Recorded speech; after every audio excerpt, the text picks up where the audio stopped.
নমস্কার বন্ধুরা, কিচেনে সবাইকে আমন্ত্রণ। আজ 25শে বৈশাখ, রবি ঠাকুরের জন্মদিন।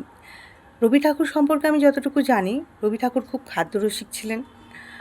উনি আম, পিঠে, পায়েস, পুলি, মাছ, মাংস খেতে খুব ভালোবাসতেন। অনেক জায়গায় পড়েছিও উনি খুব খাদ্যরসিক ছিলেন।